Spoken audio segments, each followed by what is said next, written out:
Hey everybody, what's up? This is John Ruben at Sin City SI on Twitter, here with PicksCity on the PicksCity YouTube channel. And with me again is Jack Robinson. You can follow him on Twitter at Jack_WMF. Jack, how's it going? Pretty good, man. How are you? Good.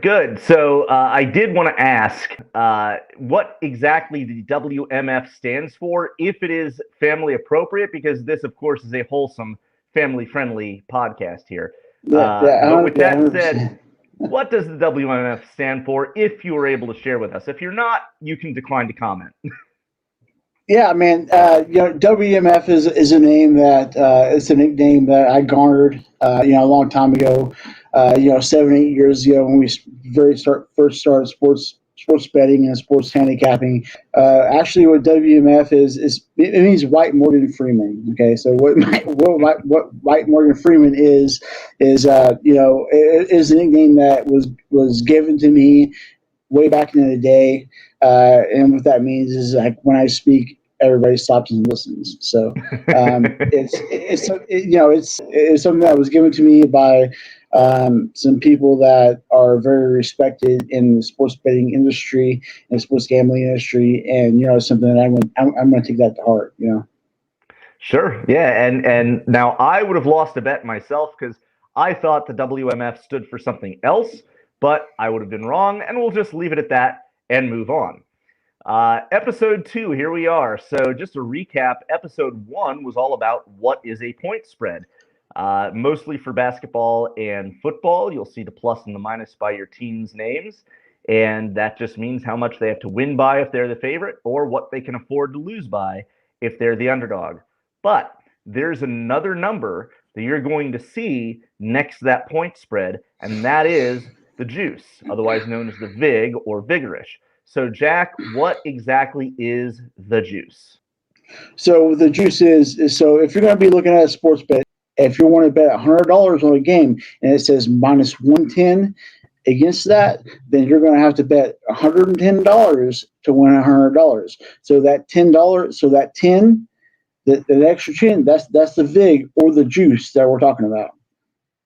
That's right. And to really put that into perspective as a sports bettor, the novice sports bettor will often think, well, hey, if I go 50-50, at least I break even. That's actually not true. That's where the VIG or the juice will really get you. And here's a good illustration of that. Jack, let's flip a coin here, let's say 4 times, right? And let's just say heads you win, tails you lose, right? So we're going to flip it once, and the first time it lands on heads, congratulations, you just profited $100. Second time it lands tails. Well, guess what? Now you owe me $110. So you're 50-50, but you're down $10.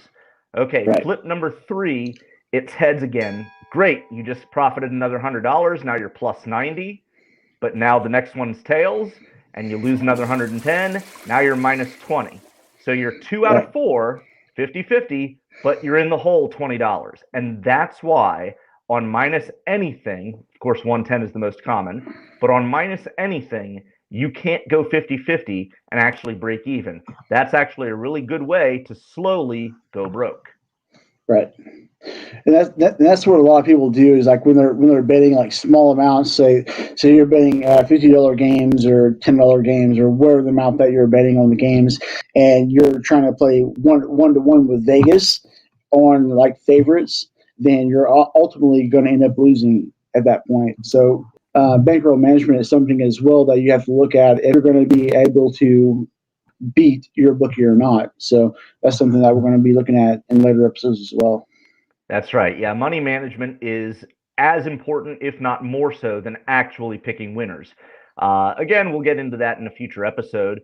But to really illustrate how the juice works against you, here's a great way to think of it. We just did the coin flipping example, and that was at your pretty standard minus 110 juice.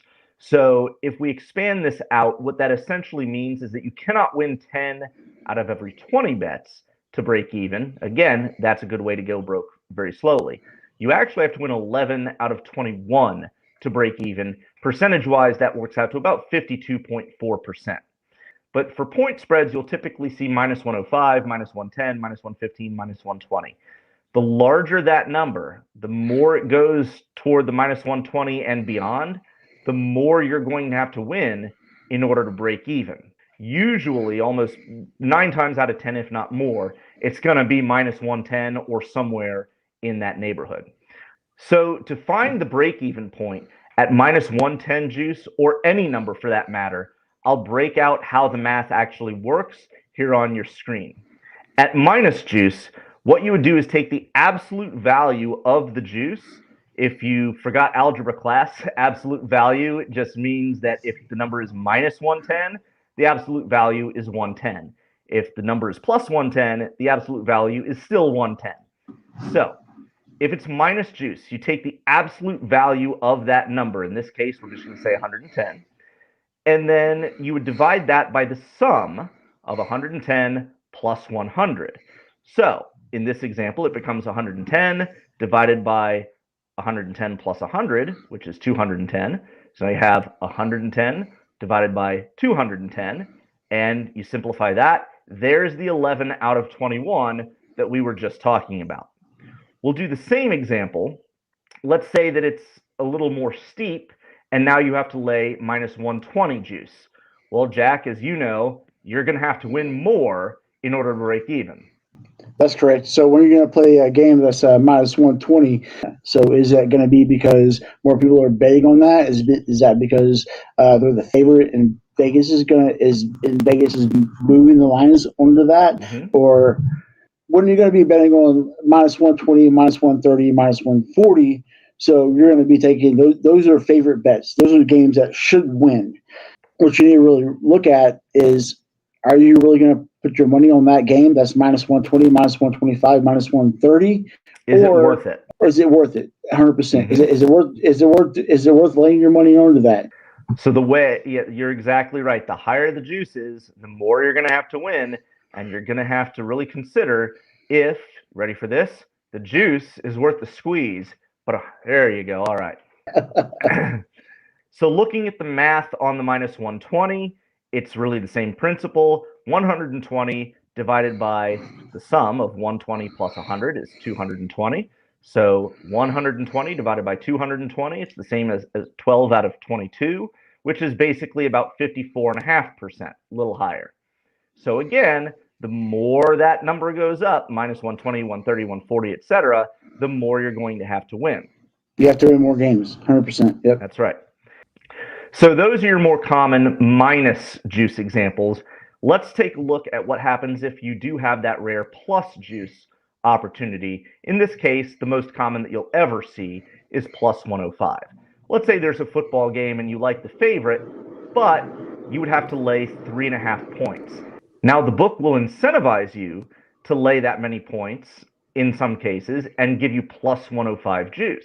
So in that case, you would take the number 100 in the numerator, the top part of the fraction, and then you divide that by the sum of 100 plus the juice. In this case, 100 plus 105. That's 100 divided by 205. So you would need to win about 49% of the time if you always had plus 105 juice in order to break even. Right.